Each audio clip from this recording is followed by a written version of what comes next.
Shalom, friends. Welcome to Daf Reactions, Kiddushin 8. In ancient Babylonia and the land of Israel, how did a Jewish couple get engaged? No proposals staged at Disney World, no skywriting, no cringy flash mobs. A man acquired a woman back then, and I know, what fun phrasing, right? Acquired a woman back then 3 ways: giving her a financial amount or equivalent gift, giving her a document, or giving her his eggplant emoji. That last option would have really ruined the plots of many a Regency romance novel. Somebody walks in and you find your main couple in a very, very, very compromising position in the library. Well, no need for a duel at dawn. Just wish them mazel tov. They've just gotten engaged. But as we know from novels and also from real life, sometimes proposals don't go that great. And so it is in this page of the Talmud, as we learn in a Paraita. If a man says to a woman he wants to marry, "Be betrothed to me with this bag of 100 dinars," and she takes it from his hand and throws it into the sea, or casts it into the fires of Mount Doom,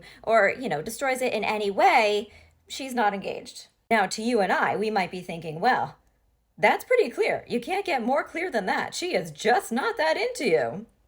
But that's not necessarily the case in the thinking of the sages. Maybe because she did take the money in order to then throw it into Ora Druin, maybe she really is engaged. If she took the coins, but then threw them back in his face immediately, making it rain in a rather painful rejection-y type of way, it's pretty clear that that's a hard pass. Yeah, she's not interested. Now, if you're thinking this is way too complex and way too confusing, this is silly, you may be onto something, because nowadays, usually, the ritual of Kiddushin is just done with a plain gold ring to make it simple. Normal gold ring, not the one ring to rule them all, one ring to find them, one ring to bring them all, and in matrimony bind them.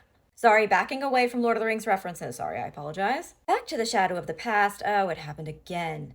I mean, back in the day, if a man wanted to betroth a woman with food worth a certain amount, that was plausible. So if he went up to her and he was like, "I betroth you with this lembas made by the elves of Lothlorien," sorry. I mean, if he says, "Be betrothed to me with this brioche," and she says, "No, thank you, please give it to somebody with food insecurity, that's more important," she is not betrothed. Because as Jewish people, one of our values is to take care of the community, is to feed those who are hungry. So by telling him to give the bread to somebody who needed it, she wasn't accepting the betrothal, she was merely doing the right thing and making sure that a fellow human being had a meal. But that's human beings. What if he said, "Here, take this challah and become my betrothed," and she said, "Give it to that dog"? She's not betrothed, but she is cool. But if it's her dog, she is betrothed, and that makes sense. Rav Mari said, "Guys, I have a question. There's a scenario I've been wondering about, and not only that, but I know that in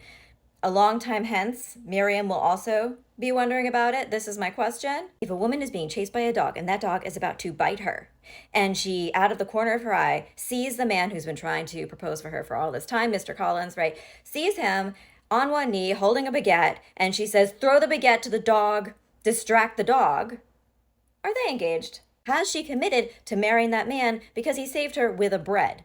Or does he have no claim on her whatsoever because, as Jewish people, the Torah teaches us that we have to protect our neighbors whether or not they marry us afterwards? The Gemara has no answer to Rav Mari's question, and it stands unresolved.